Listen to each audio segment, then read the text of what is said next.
Good morning to all. We will start the problems of reconciliation statement.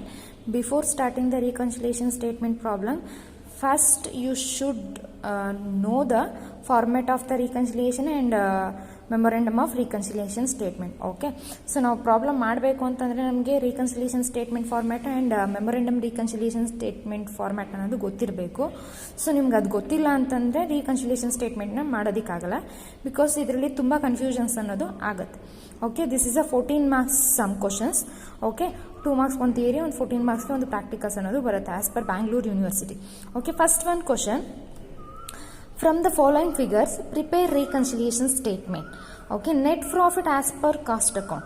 So net profit as per cost account anta kottidare andre it should be considered it is if additional information. Okay, so illi net profit as per cost account enide idu main information, ಒಂದು information ಆಗಿರುತ್ತೆ. ಈ cost account ಅಂತ ಏನು ಕೊಟ್ಟಿದ್ದಾರೆ ಅಂತ ಅಂದಮೇಲೆ, so as per the format ಪ್ರಕಾರ something will be added, something will be subtracted. Okay, so ಹಾಗಾಗಿ ನೀವು ಯಾವುದನ್ನು ಆ್ಯಡ್ ಮಾಡಬೇಕು, ಯಾವುದನ್ನು ಲೆಸ್ ಮಾಡಬೇಕು ಅನ್ನೋದು ಗೊತ್ತಿರಬೇಕು. So net profit as per cost account ಇಂದು ಫಾರ್ಮ್ಯಾಟ್ ಪ್ರಕಾರ ನಾವು ಮೇನ್ ಇಂಗ್ರೀಡಿಯೆಂಟ್ ಆಗಿ ಇಲ್ಲಿ ತಗೋತೀವಿ, ಮೇನ್ ಐಟಮ್ ಆಗಿ ತಗೋತೀವಿ 4 lakh rupees. Okay, next income tax provided in financial account. Okay, ನಾವು ಮಾಡ್ತಾ ಇರೋದು net profit as per cost account ಅಂತಂದರೆ result will be net profit as per financial account ಆಗಿರುತ್ತೆ. ಸೊ ಇದಕ್ಕೆ ನಾವು ಯಾವುದನ್ನು ಆ್ಯಡ್ ಮಾಡಬೇಕು, ಯಾವುದನ್ನು ಲೆಸ್ ಮಾಡಬೇಕು ಅನ್ನೋದನ್ನು ಕನ್ಸಿಡರ್ ಮಾಡಬೇಕು. So C the problem. Income tax provided in financial account. So income tax provided in financial account is nothing but it is less item because this is purely financial item. So purely financial item should B deducted or subtracted from the net profit and something will be added, which are the items added in the format. Okay, so income tax provided in financial account, this should be deducted. Okay, next one, share transfer fees credited in financial account. Okay, share transfer fees credited in financial account. So this is purely financial income, so that should be added. Okay, next overhead as per cost accounts were estimated rupees 68,000, whereas 56,000 was charged in financial account. Okay, in financial account they are charged 56,000, but in cost account they are over recovered 68,000. So difference amount will be add in the net profit as per the cost account because this is the overhead over recovered amount. Okay, in cost account. Next, company provided rupees 40,000 for doubtful debts. You know the doubtful debts is a purely financial expenses or charges, so that should be deducted in the as per the format.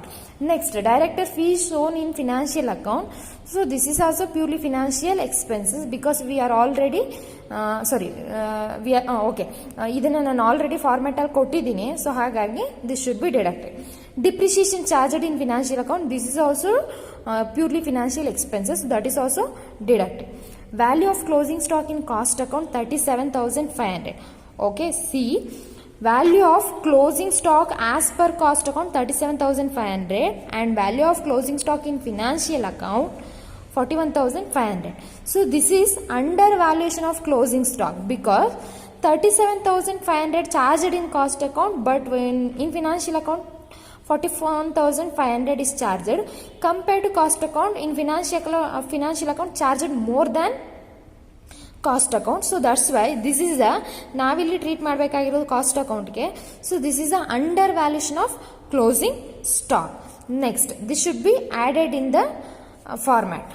Okay, next, interest on investment not included in cost account. So this is purely financial income, so that's why this is add. Goodwill written off in financial account, this is purely financial expenses, this should be deducted. Stores adjustment credited in financial account, which are the items credited in financial account, those are the items comes under the addition. So this is also purely financial income, so that's why this should be added. Okay, so ಈಗ ನಮ್ಗೆ ಯಾವ್ದು add ಮಾಡಬೇಕು and ಯಾವ್ದು less ಮಾಡಬೇಕು ಅಂತ ಗೊತ್ತಾಗಿದೆ. Let's compute the reconciliation statement. Solution, reconciliation statement, particulars, inner column, outer column. So first write down the net profit as per cost account because they are given in the problem. So write down net profit as per cost account. Whenever write the net profit as per cost account, the result will be net profit as per financial account. Okay, so ಯಾವಾಗ ನೀವು ಇಲ್ಲಿ cost account ಅಂತ net profit as per ಅಂತ ಬರೀತಿರೋ, so result ಏನಾಗುತ್ತೆ, net profit as per financial account ಆಗಿರುತ್ತೆ. If in case you write in net profit as per financial account in the end, so result will be net profit as per cost account ಆಗಿರುತ್ತೆ. Okay, so ಇಲ್ಲಿ net profit as per cost account ಅಂತ ಕೊಟ್ಟಿದ್ದಾರೆ, 4 lakh rupees, write down 4 lakh rupees. Result will be net profit as per financial account. Something will be added, something will be deductible. Okay, so ಅದನ್ನ ಬರ್ಕೊಳ್ಳೋಣ. First one item ಬಂದು net profit as per cost account ಬರೆದಿದ್ದೀನಿ, 4 lakh rupees ಇದೆ. Next income tax provided in financial account 1,20,000 less ಮಾಡಬೇಕು ಅಂತ ಹೇಳಿದ್ದೀನಿ. ಯಾವ ಕಾರಣಕ್ಕೆ ಅಂತ ಕೂಡ ಆಲ್ರೆಡಿ ಹೇಳಿದ್ದೀನಿ.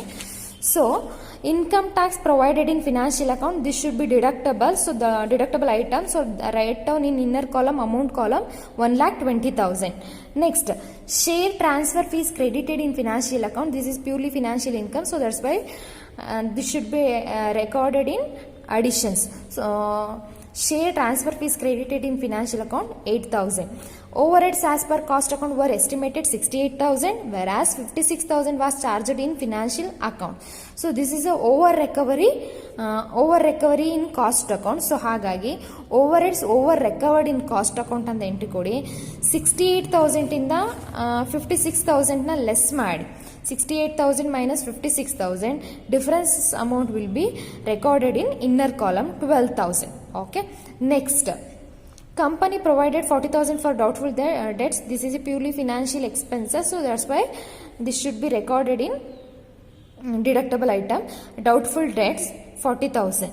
Okay, next, director fee shown in financial account, that is also deductible item, 16,000. Director fee shown in financial account 16,000. Next, depreciation charged financial account, this is also deductible item. Depreciation charged in financial account 14,000. Next, value of closing stock in cost account 37,500. So ಇದರಲ್ಲಿ ನೀವು observe ಮಾಡಬೇಕು, overhead recovered in cost account ಆದರೆ that should be addition. Undervaluation of closing stock ಆದರೂ ಕೂಡ that is also addition item. Okay, additional item, that means added items. Okay, so value of closing stock in cost account 37,500, but financial account 41,500. So this is a under valuation of closing stock in cost account. 41,500 minus 37,500, because financial accounting ಅಲ್ಲಿ ನಾವು enter ಮಾಡಿರೋದು 41,500 closing stock, but cost accounting ಅಲ್ಲಿ entry ಮಾಡಿರೋದು 37,500. So ಈ difference ಫಿಗರ್ನ ನಾವು reconciliation ಮಾಡಬೇಕು, because of tallying the profit and loss of the both set of account. Okay, so ಹಾಗಾಗಿ 41,500 ಮೈನಸ್ 37,500 ಮಾಡಿದ್ರೆ 4,000 rupees ಏನಾಗುತ್ತೆ ನಿಮಗೆ ಡಿಫರೆನ್ಸ್ ಅಮೌಂಟ್ ಬರುತ್ತೆ. Next, interest on investment not included account. Cost ಅಕೌಂಟಲ್ಲಿ ಇಂಟ್ರೆಸ್ಟ್ ಆನ್ ಇನ್ವೆಸ್ಟ್ಮೆಂಟ್ ಇನ್ಕ್ಲೂಡ್ ಮಾಡಿಲ್ವಂತೆ, but financial ಅಕೌಂಟಲ್ಲಿ include ಮಾಡಿದಾರಂತೆ. So ಹಾಗಾಗಿ ಕಾಸ್ಟ್ ಅಕೌಂಟಲ್ಲಿ ಆ್ಯಡ್ ಮಾಡ್ತೀರಾ. Interest on investment not included in cost account 8,000 rupees. Good will return of this is A expenses, purely financial expenses. So ಹಾಗಾಗಿ ಇದು financial ಅಕೌಂಟಿಗೆ related ಆಗಿದೆ. ಸೊ ಹಾಗಾಗಿ good will return of financial account 18,000 ಅಂತ ಬರೀತೀವಿ. Stores adjustment credited in financial account, ಸ್ಟೋರ್ಸಲ್ಲಿ ಯಾವುದೋ ಒಂದು difference amount ಆಗಿದೆ. So ಇದೆಲ್ಲ ಟೋಟಲ್ ಮಾಡಿದಾಗ ಡಿಫರೆನ್ಸ್ ಅಮೌಂಟ್ 2,000 ಬಂದಿದೆ. ಸೊ ಆ 2,000ನ ಆ್ಯಡ್ ಮಾಡ್ತಿದ್ದಾರೆ, 2,000. ಓಕೆ, ಸೊ ಈಗ ಇನ್ನರ್ ಕಾಲಮ್ ಅಮೌಂಟನ್ನು ಆ್ಯಡ್ ಮಾಡಿ 8,000 ಪ್ಲಸ್ 12,000 ಪ್ಲಸ್ 4,000 ಪ್ಲಸ್ 8,000 ಪ್ಲಸ್ 2,000 34,000 ಆಗುತ್ತೆ. 4 lakh plus 34,000 equals to 4,34,000.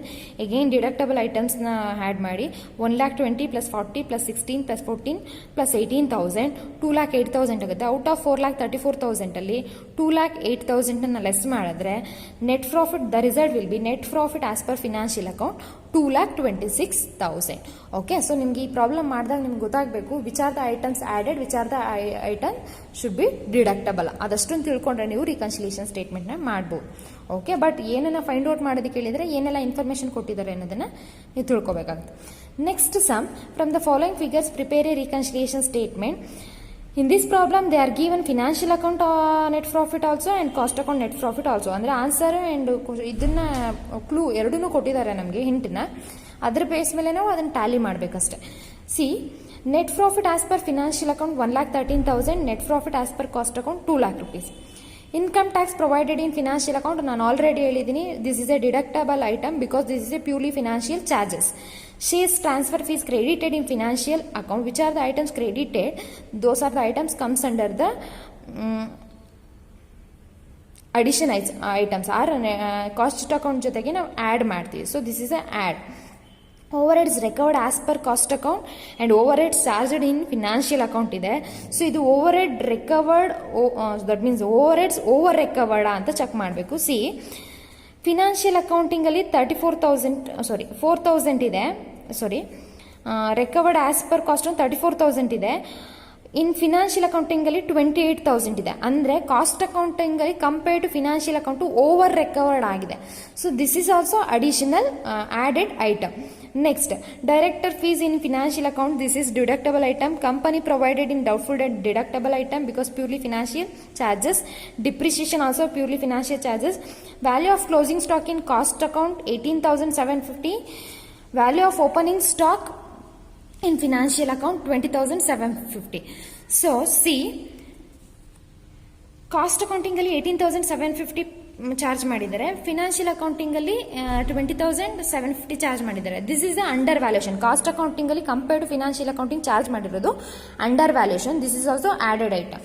Next, interest on investment not included in cost account. This is also purely financial income, added item. Goodwill return off, this is expenses, deductible items. Stores adjustment credited. ನಾನು already ಹೇಳಿದ್ದೀನಿ. Which are the items credited in financial account, those are the items should be add.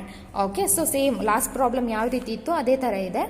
Right down reconciliation statement, particulars inner column, outer column. Net profit as per cost account 2 lakh rupees ಇದೆ. 2 lakh rupees ನ ಬರೆದಿದ್ದೀನಿ. The result will be net profit as per financial account 1,13,000 ಅವರೇ ಕೊಟ್ಟಿದ್ದಾರೆ. Write down 1,13,000. ಈ 1,13,000 ಬರಬೇಕು ಅಂದರೆ ನಾವೇನು ಮಾಡಬೇಕು? Which are the items added and deductible items ಯಾವ್ಯಾವುದಿದೆ ಅದನ್ನು tally ಮಾಡಬೇಕಷ್ಟೆ. So see, income tax provided in financial account 60,000. This is a deductible item. Write down 60,000. Next, share transfer fees credited in financial account 4,000. write down in added item share transfer fees 4,000. Overhead recovered ನಾನು already ಹೇಳಿದ್ದೀನಿ. Overheads over recovered in cost account ಆಗಿದೆ. So ಹಾಗಾಗಿ overhead recovered as per cost account ಅಂತ ಮಾಡಿ 34,000 to cost account, 28,000 to financial account. Difference amount ಬಂದು 6,000 ಆಗುತ್ತೆ. Next, company provided for doubtful debts. write down in, this is a deductible item 20,000. Director fees shown in financial account 8,000. this is also deductible item. Depreciation charged in financial account, this is also deductible item. write down depreciation charged 7,000.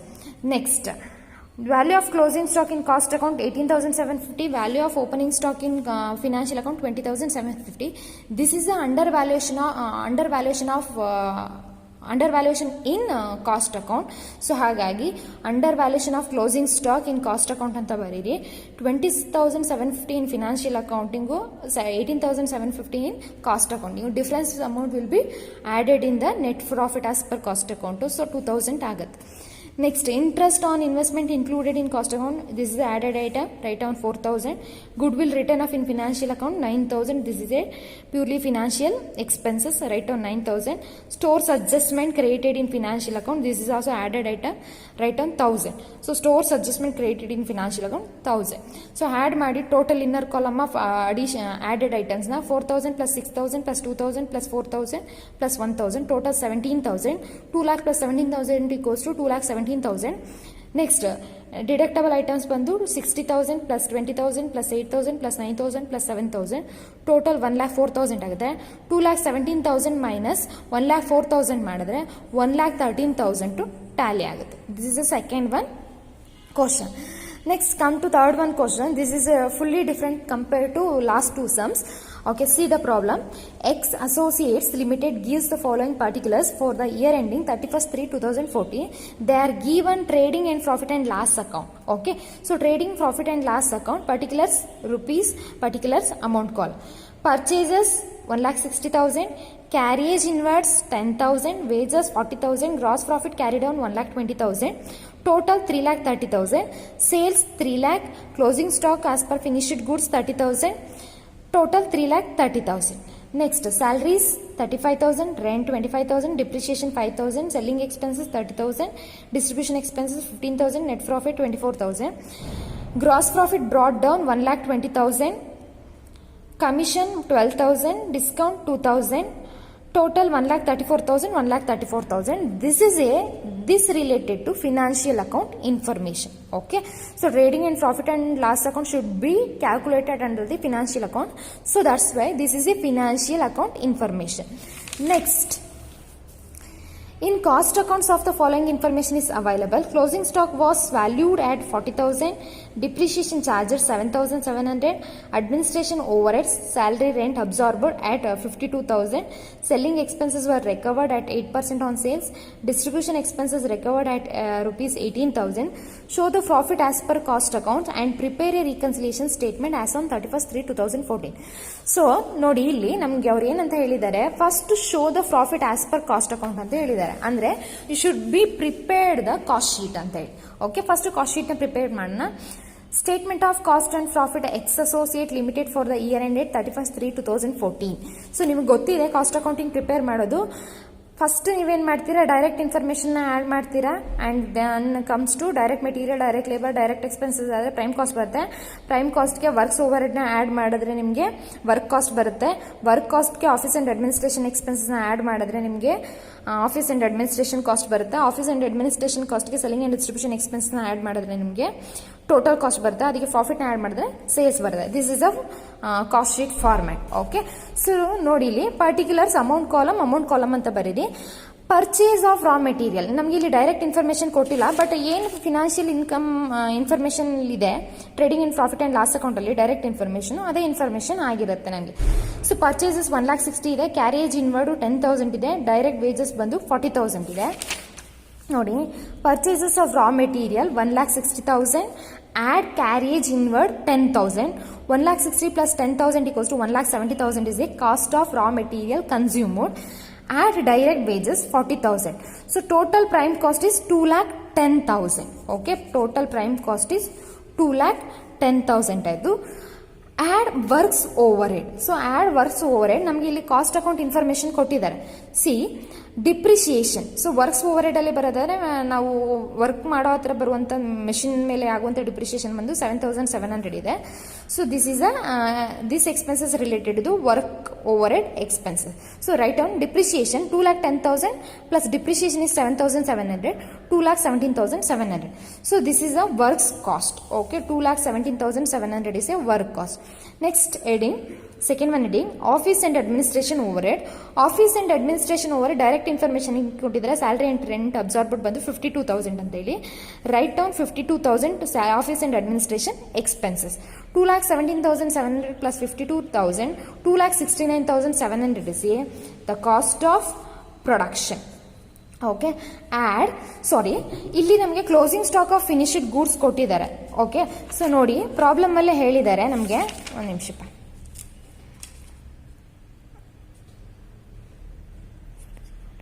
Okay, ನೋಡಿ cost account of the following information ಹೇಳಿದ್ದಾರೆ. Closing stock was valued ಅಂತ ಹೇಳಿದ್ದಾರೆ 40,000 ಅಂತ ಹೇಳಿದ್ದಾರೆ. So closing stock was valued is nothing but finished closing stock ಅಂತ ಹೇಳಿ, closing stock of finished goods ಅಂತ ಹೇಳಿ. So closing stock of finished ಗುಡ್ಸ್ನ ನಾವು ಎಲ್ಲ ಹೆಡ್ಡಲ್ಲೂ ಅಷ್ಟೇ ಲೆಸ್ ಮಾಡ್ತೀವಿ. ಸೊ ಹಾಗಾಗಿ less closing stock of finished goods 40,000 out of 2,69,700. Deductible value is 40,000. Total cost of production is 2,29,700. So ಇದು ನಿಮಗೆ ಕಾಸ್ಟ್ ಶೀಟ್ ಫಾರ್ಮೆಟ್ ಗೊತ್ತಿದೆ. Add selling and distribution overhead. Selling and distribution expenses ಅವರೇ ಕೊಟ್ಟಿದ್ದಾರೆ. 8% on sale ಅಂತ ಕೊಟ್ಟಿದ್ದಾರೆ. So 8% on sale ಅಂತ ಹೇಳಿದ್ರೆ ನಮಗೆ ಸೇಲ್ ವ್ಯಾಲ್ಯೂನ ಕಾಸ್ಟ್ ಅಕೌಂಟಲ್ಲಿ ಕೊಟ್ಟಿಲ್ಲ, ಬಟ್ ಇಲ್ಲಿ 3 lakh ಫಿನಾನ್ಷಿಯಲ್ ಅಕೌಂಟಿಂಗಲ್ಲಿ ಸೇಲ್ ವ್ಯಾಲ್ಯೂ ಏನಿದೆ ಅದೇ ವ್ಯಾಲ್ಯೂ ಸೇಲ್ ವ್ಯಾಲ್ಯೂ ಆಗಿರುತ್ತೆ. ಸೊ 3 lakh ಇಂಟು 8% ಮಾಡಿದ್ರೆ ನಿಮಗೆ ಸೊ 24,000 rupees ಬರುತ್ತೆ. ನೆಕ್ಸ್ಟ್ ಡಿಸ್ಟ್ರಿಬ್ಯೂಷನ್ ಎಕ್ಸ್ಪೆನ್ಸಸ್ ಡೈರೆಕ್ಟ್ ಆಗಿ ಅವರೇ ಕೊಟ್ಟಿದ್ದಾರೆ 18,000 ಅಂತ ಹೇಳಿ. Write on 80,000 in inner column. 24 plus 18,000 equals to 42,000 add ಮಾಡಿ, because this is selling and distribution expenses. 2,29,700 plus 42,000, 2,71,700. This is a total cost. Okay, so ನಮಗೆ ಈಗ ಟೋಟಲ್ ಕಾಸ್ಟ್ ಗೊತ್ತಾಯ್ತು, but we don't know the profit, but we know the sales value ಅವರ financial accounting ಅಲ್ಲಿ ಕೊಟ್ಟಿದ್ದಾರೆ 3 lakh rupees ಅಂತ ಹೇಳಿ. The difference is profit. So ಇದು positive value ಬಂದ್ರೆ ಪ್ರಾಫಿಟ್, ನೆಗೆಟಿವ್ ವ್ಯಾಲ್ಯೂ ಬಂದ್ರೆ ಲಾಸ್, ಬಟ್ ಇಲ್ಲಿ ಪಾಸಿಟಿವ್ ವ್ಯಾಲ್ಯೂ ಬಂದಿದೆ 28,300 ಆಗಿದೆ. ಸೊ ನಾವು ಇವಾಗ ಏನ್ ಮಾಡಿದೀವಿ, profit as per cost account ನ ಫೈಂಡ್ ಔಟ್ ಮಾಡಿದೀವಿ. Next you should prepare the reconciliation statement. ಇಲ್ಲಿ ಕೂಡ ಸೇಮ್ ಆಗಿರುತ್ತೆ, ಆದ್ರೆ financial accounting information and cost accounting information ನೀವು ಕಂಪೇರ್ ಮಾಡಬೇಕಷ್ಟೇ. ನೋಡಿ, reconciliation statement of X associate limited, particulars inner column outer column. Net profit as per cost account find out ಮಾಡಿದೀವಿ 28,300 ಇದೆ, write down 28,300 in outer column. Added items, less items, whenever write down the net profit as per cost account, the result will be net profit as per financial account. Okay, first one information, closing stock ನಾವು ಯಾವುದನ್ನು ತಗೊಳ್ಳಲ್ಲ. So ಇಲ್ಲಿ closing stock ಏನಿದೆ 40,000 ಇದೆ. ಆ 40,000 ನಾವು financial accounting ಜೊತೆಗೆ ನಾವು ಕಂಪ್ಯಾರಿಸನ್ ಮಾಡಬೇಕು. ಫಸ್ಟ್ ನೋಡಿ, ಕಾಸ್ಟ್ ಅಕೌಂಟಿಂಗ್ ಅಲ್ಲಿ ಕ್ಲೋಸಿಂಗ್ ಸ್ಟಾಕ್ ಬಂದು 40,000 ಇದೆ, ಬಟ್ ಫಿನಾನ್ಷಿಯಲ್ ಅಕೌಂಟಿಂಗ್ ಅಲ್ಲಿ 30,000 ಇದೆ. That means compared to financial accounting, cost account ಏನಾಗಿದೆ over value of closing, okay, over valuation of closing stock in cost account ಆಗಿದೆ. ಸೊ ಹಾಗಾಗಿ this is a deductible item. Under valuation ಆಗಿದ್ರೆ add ಮಾಡ್ತಿದ್ರಿ, but ಇಲ್ಲಿ over valuation of closing stock in cost account ಆಗಿದೆ. So ಹಾಗಾಗಿ over valuation of closing stock in cost account 40,000 minus 30,000, 10,000 is a difference amount. Next, depreciation charges 7,700 in cost account, but in financial accounting depreciation is 5,000.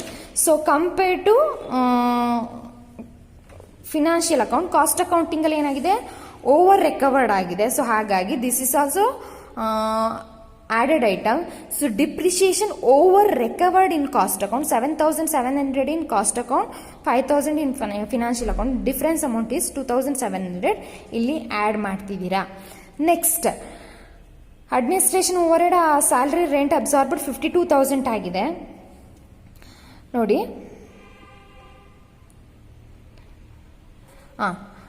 Administration over head salary rent absorbed ಬಂದು 52,000 ಆಗಿದೆ. ಅವ್ರು mention ಮಾಡಿದ್ದಾರೆ salary rent 52,000 ಅಂತ ಹೇಳಿ. But financial accounting ಅಲ್ಲಿ 35 + 25 ನ add ಮಾಡಿದ್ರೆ ನಿಮಗೆ 60,000 ಬರುತ್ತೆ. ಓಕೆ, 35 + 65 ನ ಆಡ್ ಮಾಡಿದ್ರೆ ನಿಮಗೆ 60,000 ಬರುತ್ತೆ. ಬಟ್ ಇಲ್ಲಿ ಕಾಸ್ಟ್ ಅಕೌಂಟಿಂಗ್ ಅಲ್ಲಿ 52,000 rupees ಬರುತ್ತೆ. So that means this is the under recovered in cost account ಆಗುತ್ತೆ compared to financial account. Financial accounting 60,000 ಆಗಿದೆ, ಬಟ್ ಕಾಸ್ಟ್ ಅಕೌಂಟಿಂಗ್ ಅಲ್ಲಿ 52,000 ಆಗಿದೆ. So this is under recovered of overheads ಆಗುತ್ತೆ in cost account. So ಹಾಗಾಗಿ this is a deductible item as per the format. Salary and rent under recovered in cost account 60 - 52,000, 8,000 difference amount ಆಗುತ್ತೆ. Next, selling expenses were recovered at 8% on sales. ನಾವು already find out ಮಾಡಿದೀವಿ 24,000 ಇದೆ selling expenses, but financial accounting ಅಲ್ಲಿ 30,000 ಇದೆ. Okay, compared to financial account, cost account ಏನಾಗಿದೆ ಕಡಿಮೆ ಆಗಿದೆ. So ಹಾಗಾಗಿ